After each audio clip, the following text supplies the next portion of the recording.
오늘 마가복음의 이 말씀은 마태복음과 누가복음에도 똑같이 기록되어 있는데 그 기록의 내용이 100% 일치하는 건 아닙니다.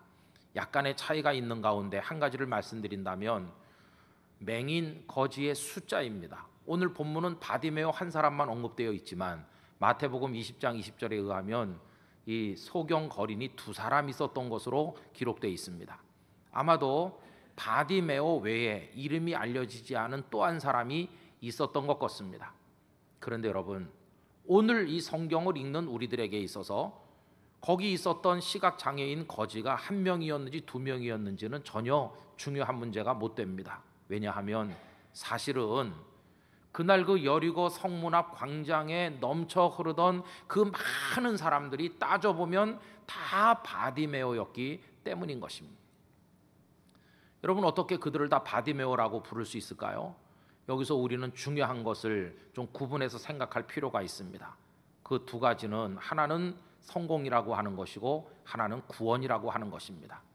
여러분, 성공이 구원인 듯 생각하는 이들이 많지만 성공과 구원은 전혀 다른 것입니다. 성공은 사람이 노력하면 얻을 수 있는 것입니다. 밤잠을 안 자고 피나게 돈을 벌어 허리띠를 동여매고 쓰지 않고 모으면 남들보다 재산을 좀 더 축적하여 부자가 되는 성공을 거둘 수 있습니다. 정말 열심히 책상머리에서 내려오지 않고 차가운 물을 덮어 써가면서 공부하다 보면 다른 사람보다 지식을 좀 더 쌓는 지식적인 면에서 성공을 거둘 수 있을 것입니다. 그런 것들을 기초로 해서 또 새로운 일에 도전하고 또 열심히 매달리면 한껏 그래도 다른 사람보다 나은 인생을 살아갈 수 있으니 그런 것들을 가리켜서 성공했다고 얘기하는 것입니다. 그러나 여러분, 구원은 그와는 다른 것입니다. 성공이 먹고 사는 문제에 관련된 것이라면 이 구원이라고 하는 것은 생명과 관련된 이야기인 것입니다. 구원이 노력해서 얻을 수 있는 것인 반면에 성공이 그런 반면에 구원이라고 하는 것은 아무리 밤잠을 안 자고 노력해도 얻을 수 없는 것입니다. 그것은 하늘문이 열려서 하나님께서 내려주시는 은혜를 얻기 전에는 절대로 얻을 수 없는 것, 그게 바로 구원인 것입니다. 여러분, 여기 지금 바디메오에게 언뜻 생각하면 구걸하는 거지이므로 그에게 돈이 필요하다고 생각할 수 있습니다. 그러나 그에게 정말 필요한 것은 성공이 아니라 구원인 것입니다. 그 자신도 남도 그 무엇을 통해서도 그 누구를 통해서도 아무리 애를 쓰고 노력해도 얻을 수 없는 그의 인생을 근본적으로 수령해서 건져내줄 눈을 뜨게 만드는 이 문제는 노력으로 얻을 수 있는 성공의 차원이 아니라고 하는 것입니다. 은혜가 그에게 임하여 구원을 얻게 되기까지는 눈을 뜰 수 없는 처지에 있었던 것이 바로 바디메오가 아니겠습니까? 그는 구원이 필요한 사람이었습니다. 여러분, 그런 입장에서 본다면 그날 여리고 성문 앞 광장에 넘쳐 나던 그 많은 사람들 중에 구원이 필요하지 않다고 말할 수 있는 사람이 과연 누가 있겠습니까? 거기 제법 돈도 있고 성공해 보이는 사람들이 그날 있었겠지만, 그러나 그 성공이 영원한 생명을 보장하는 게 아니라면 그날 그 성문 앞 광장에 있었던 많은 사람이 사실은 다 하나님의 은혜를 통한 구원을 받지 않으면 안 되는 또 한 사람의 바디메오이기는 마찬가지였다고 하는 것입니다.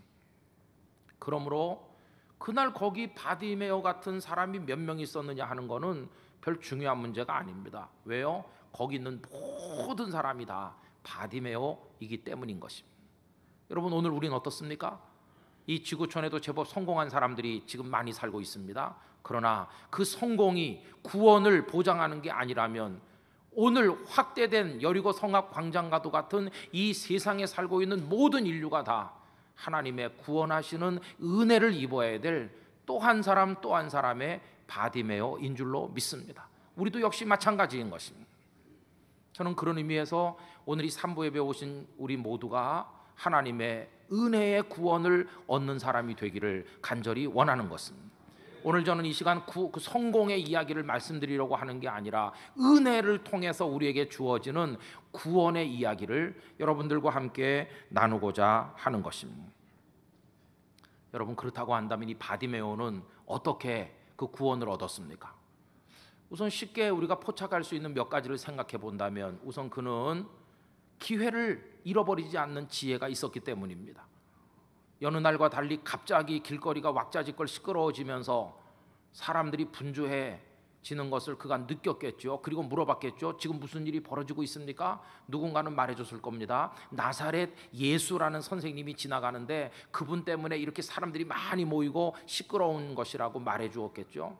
그런데 그 나사렛 예수라는 이름이 그의 귓전에 들리는 그 순간 그는 깜짝 놀랐을 것입니다. 어떻게 그가 예수님을 알고 있었을까? 성경이 증언하지 않지만 우린 충분히 상상할 수 있습니다. 맘씨 좋은 그의 이웃이 아마 옆에 와서 이렇게 말해줬을 겁니다. 이복의 바디메오, 자네 그동안 잘 있었는가? 며칠 안 보이시더니 어디 가셨댔습니까? 저 북쪽 갈릴리에 볼 일이 있어서 갔다 왔어. 일은 잘 보셨고요. 그래, 일은 잘 봤지. 근데 내가 지금 자네에게 온 것은 그걸 말하려고 하는 게 아니고, 그 갈릴리에 갔다가 내가 대단한 분을 만났어. 누군데요? 고향이 나사렛이라고 하는데 그 이름은 예수라는 선생님이었어. 근데 그분의 말씀하시는 걸 들었는데 다른 랍비들하고는 차원이 달랐어. 얼마나 심오한 진리를 권위 있게 말씀하는지 우리 모두가 압도당했지. 지금도 내 귓전을 그분의 음성이 두드리는 것 같아. 그리고 말이야, 진짜 놀라운 것은 그분이 안진뱅이 장애인을 일으키고 나병을 고치고 심지어 죽은 자를 살리고 귀신 들린 자를 온전케 하신다는 거야. 그러니 바디메오, 자네도 그분 곁에만 있을 수 있다면 눈을 뜰지도 모르는데, 내가 그래서 말해주는 거야. 언젠가는 그분이 자네 앞을 한 번은 지나가시지 않겠나. 이 길을 지나가실 때 꼭 기억해. 나사렛 예수야 그분의 이름이. 그분이 지나가신다면 절대 그분을 놓치면 안 되네. 아마 이렇게 말해주지 않았겠습니까? 나사렛 예수라는 이름이 그날 이후로 절망으로 꽉 찬 세상을 살지만 그의 가슴 속에 한 주간 소망이 되어서 가슴 깊이 아로 새겨져 있지 않았겠어요? 그런데 바로 그분이 지금 자신의 눈앞을 지나가고 계시다는 겁니다. 그러니 어찌 그가 가만히 있을 수 있겠습니까? 그는 외쳐서 그분을 부를 수밖에 없었습니다. 47절 다 같이 읽어보실까요? 나사렛 예수시란 말을 듣고 소리질러 이르되 다윗의 자손 예수여 나를 불쌍히 여기소서 하거늘. 아멘. 다윗의 자손 예수여 나를 불쌍히 여기소서. 이 외침은 그만의 외침이어야 되는 것이 아니라 오늘 우리 모두의 외침이 되어야 하는 줄로 생각하는 것입니다. 여러분, 이 마가복음의 기록과 마태, 누가의 기록이 조금 차이가 있다고 그랬는데 그 중에 하나를 또 말씀드려 보면 이것입니다. 그것은 이 사건이 일어난 시점입니다. 오늘 마가복음에서는 예수님께서 여리고에 오셨다가 여리고를 다 지나서 그 성을 떠나실 때 이 일이 있었던 것처럼 되어 있죠. 46절에 보십시오. 그들이 여리고에 이르렀더니 예수께서 제자들과 허다한 무리와 함께 여리고에서 나가실 때 성을 다 통과하신 거예요. 그런데 누가복음 18장 35절은 다르게 기록하고 있습니다. 여리고에 가까이 가셨을 때에 한 맹인이 길가에 앉아서 구걸한다고 돼 있죠. 그러나 여러분, 오늘 이 말씀을 읽는 우리에게 그건 아무 중요한 문제가 아닙니다. 예수님께서 성에 도착하실 때 일어난 사건인지 떠나실 때 일어난 사건인지 별로 중요하지 않습니다. 정말 중요한 한 가지는 그 예수님이 그의 앞을 한번 지나가시면 다시는 기회가 없을 것이라고 하는 그 사실만이 중요한 것입니다. 여러분, 예수님은 지금 예루살렘으로 가시는 길입니다. 가시면 십자가를 지시고 부활하시고 승천하시면 하늘로 가실 분이시지 다시 바디메오 앞을 지나가실 예수님은 아니신 것입니다. 그러므로 바디메오의 입장에서 보면 도착하실 때 지나가시든 떠나실 때 지나가시든 지금 이 순간 그 예수님을 붙들지 못하면 자신이 눈을 뜰 희망이 없다는 걸 그가 알고 있는 것입니다. 그러니 얼마나 절박하겠어요. 그 절박함은 간절함이 되고 간절함은 소리를 높이지 않을 수 없게 만들고 그가 외쳐서 예수님을 찾게 됐고, 사람들이 시끄럽다고 꾸지람하면서 조용하라고 했지만 그의 간절함은 사람들의 꾸지람 따위는 아랑곳하지 않고 자신의 소리가 예수님의 귓전에 들릴 때까지 부르짖게 만들었다는 것을 알 수 있어요. 그래서 48절을 보십시오. 많은 사람이 꾸짖어 잠잠하라 하되 그가 더욱 크게 소리질러 이르되 다윗의 자손이여 나를 불쌍히 여기소서 하는지라. 여러분, 저는 이 바디메오의 가슴에 사무치던 그 절실함과 간절함이 오늘 우리 교우들의 가슴 속에도 느껴지시기를 원합니다. 우리에게도 이 간절함이 필요하기 때문인 것입니다. 우리라고 다를 게 뭐가 있어요? 여러분, 오늘이 가면 내일이 올 것입니다.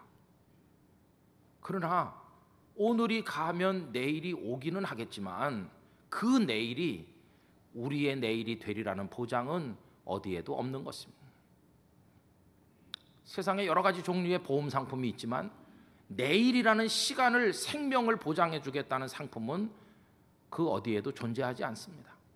단지 당신이 정해진 시간까지 살다 세상을 떠나면 남아있는 가족들에게 얼마간의 위로금을 주겠다는 게 보험의 전부이지, 시간을, 생명을, 내일을 약속해 주는 보험은 세상에 없습니다.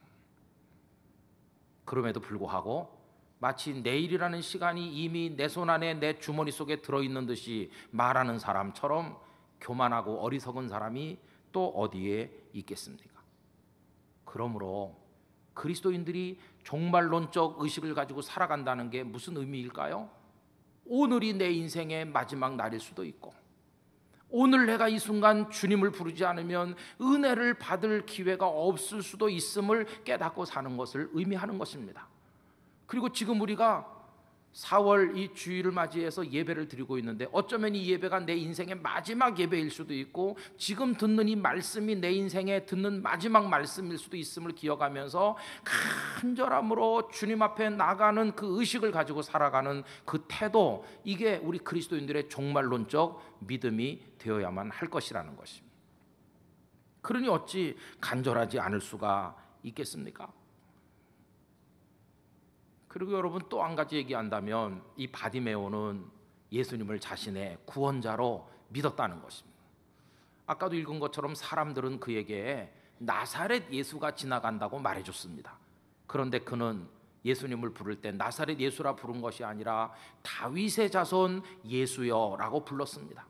나사렛 예수라는 표현과 다윗의 자손 예수라는 표현은 완전히 다른 것입니다.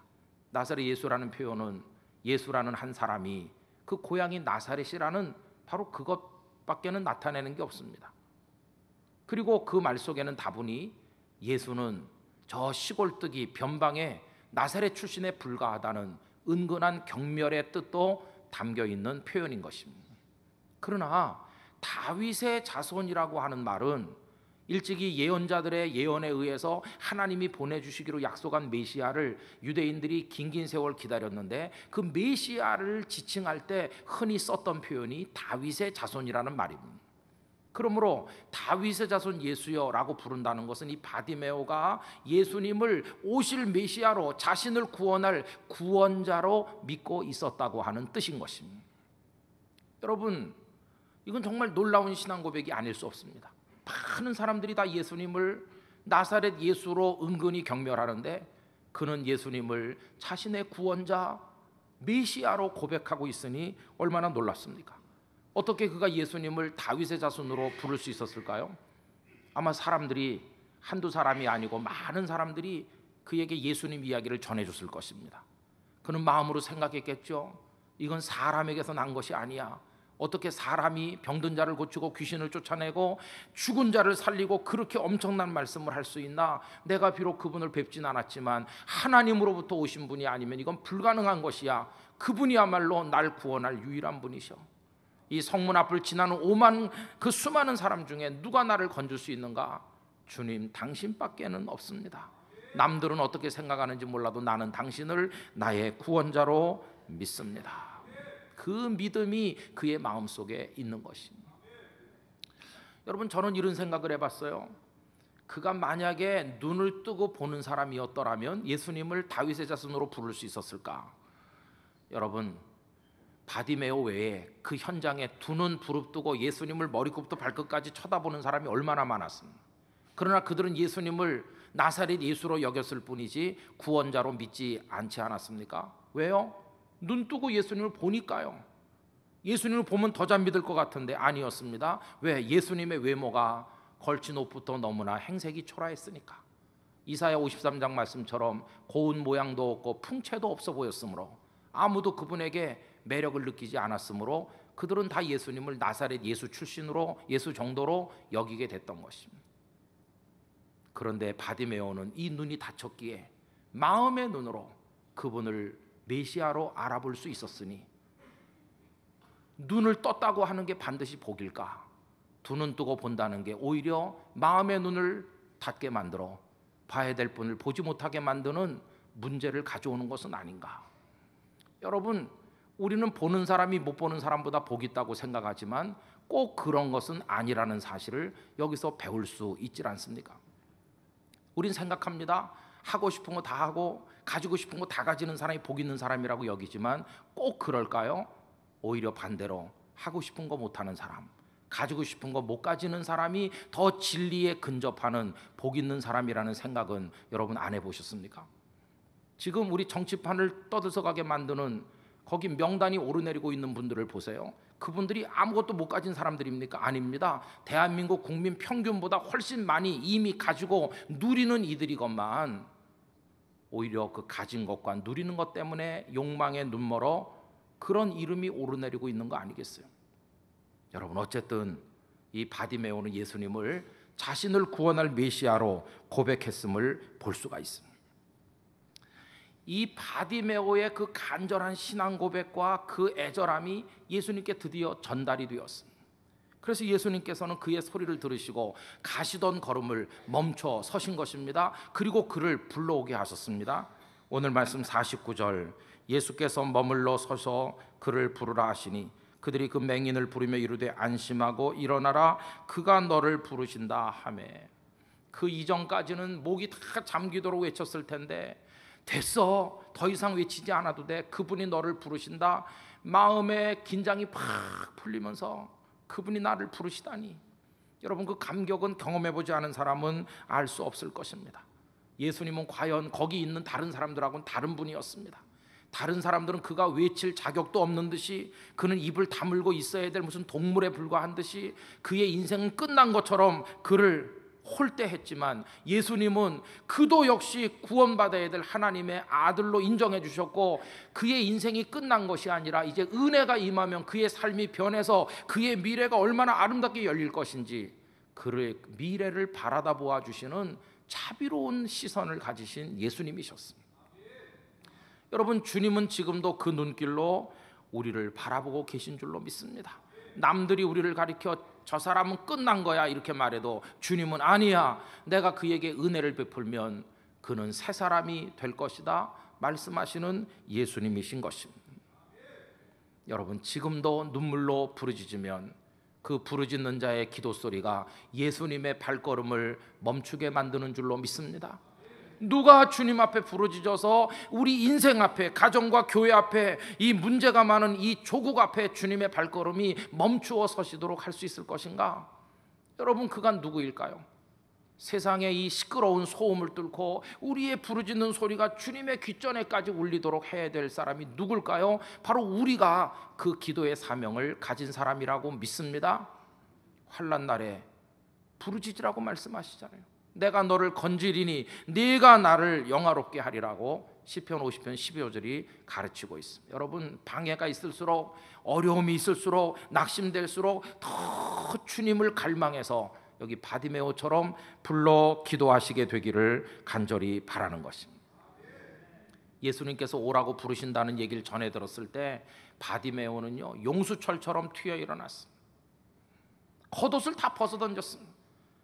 그를 추위로부터 지켜주던 재산 목록 1호인 그 겉옷을 다 던져버리고 그 자리를 차지하고 거기서 오고 가는 사람에게 돈을 구걸하여 먹고 사는 그 생활의 터전도 다 던져버리고 일어나서 이미 눈을 뜬 양 예수님께로 달려가는 바디메오의 그 모습을 우리가 보면서 바로 그 모습이 오늘 주님을 향하는 우리의 모습이 되어야 된다는 걸 배울 수 있는 것입니다. 아직도 겉옷 때문에, 아직도 앉은 그 자리가 아까워서, 아직도 여기저기 걸리는 데가 많아서 주님께 못 나가는 미적거리는 사람이 얼마나 많습니까? 그러나 바디메오는 미련 없이 다 그의 삶을 거지로 규정지은 그 모든 것들을 다 던져버리고 하나도 미련 없이 예수님을 향해 달려나가지 않았습니까? 가까이 나온 그에게 예수님은 말씀하셨습니다. 그의 움푹 들어간 두 눈을 바라보시면서 바디메오가 평생 받았던 모든 질문들보다 가장 중요한 그의 미래를 결정지을 한마디 질문을 그에게 말씀하셨습니다. 51절 예수께서 말씀하여 이르시되 내게 무엇을 하여 주기를 원하느냐. 여러분, 이 질문에 뭐라고 대답하느냐가 그의 미래를 결정짓는 것이었습니다. 구하고 싶은 게 얼마나 많았겠어요? 나도 장가를 들게 해주셔서 보살핌을 받게 해주세요라든가 많은 재물을 주셔서 다시는 여기 구걸하러 나오지 않아도 편안히 살 수 있게 해달라요라는 등의 성공을 위한 기도를 할 수 있지 않았겠어요? 그러나 바디메오는 성공을 구한 것이 아니라 그의 인생을 근원적으로 건져줄 구원의 은혜를 간구하였습니다. 뭐라고 구했습니까? 주여 내가 보기를 원하나이다. 맹인이 이르되 선생님이여 보기를 원합니다.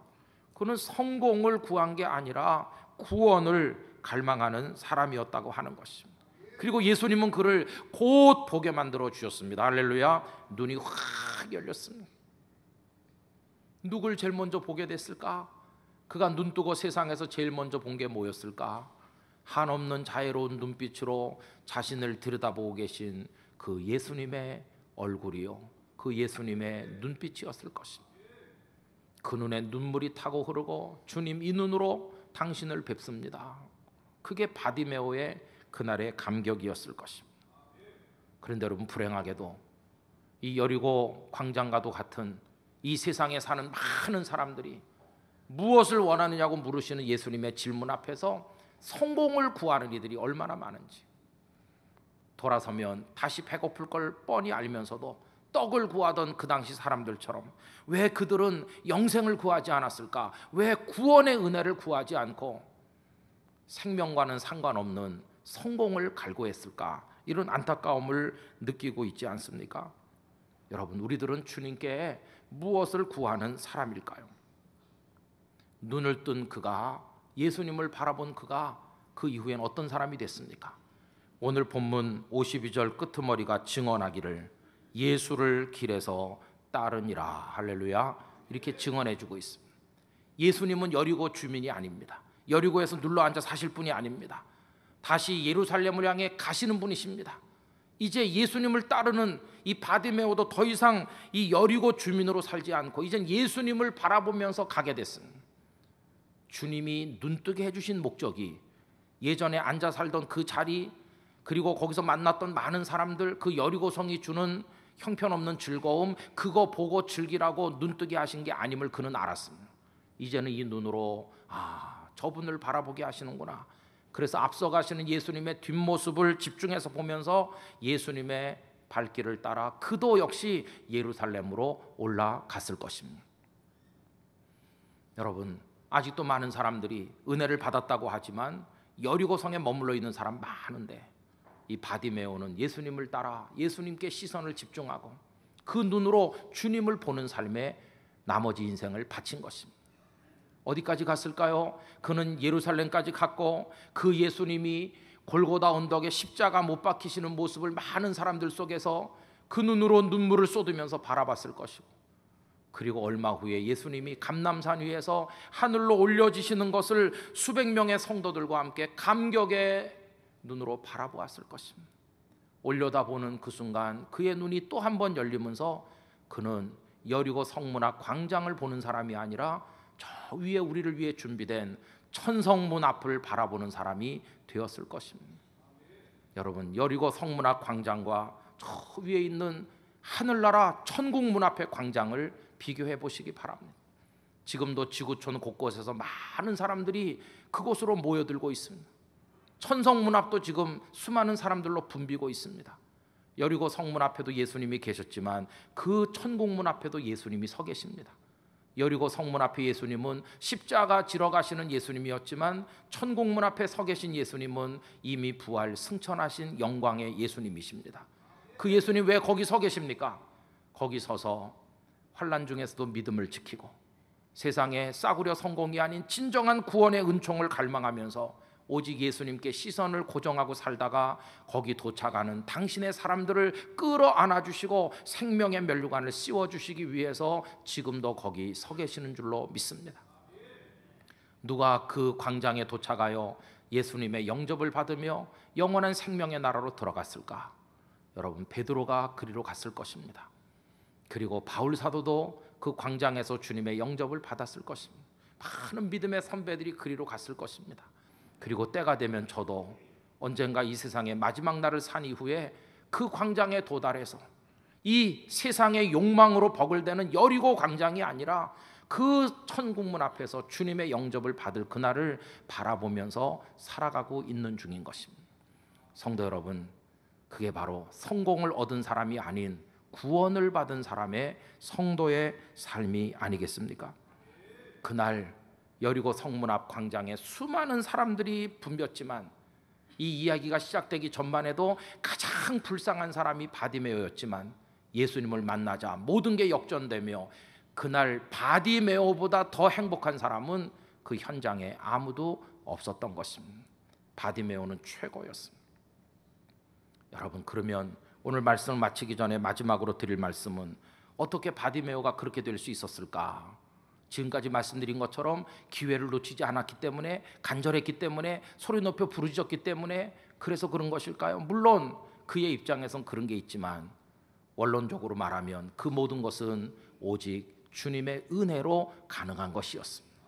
주님이 거기 계시지 않으셨더라면 아무리 그가 외쳐도 소용이 없는 일이었어요. 주님이 거기 오셨으므로, 그의 앞을 지나가셨으므로, 그리고 그가 외칠 때 들어주셨기에, 그리고 그를 앞으로 오라고 허락하셨기에, 그리고 그의 눈을 뜨도록 은혜를 주셨기에 가능한 일이었습니다.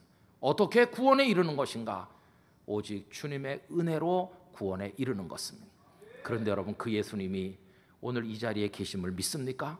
우리 인생 앞에 지금 서 계심을 믿습니까? 우리에게 베푸실 구원의 은혜를 가지고 오늘 이 땅끝 교회 예배 자리 가운데를 걸어서 지나가고 계시다는 걸 우리 마음의 눈으로 볼 수 있기를 바랍니다. 우리도 주님을 통해 구원의 은혜를 입고 가장 행복한 또 하나의 바디메오가 되어서 천성문을 바라보며 살다가 주님의 영접을 받는 성도들이 될 수 있기를 기원하는 것입니다. 여러분, 그 바디메오로서 고난도 이기고 시련도 이기며 천성문 앞에 만날 때 한 사람의 낙오자도 없이 우리 모두가 거기서 만나기를 예수님의 이름으로 축원합니다.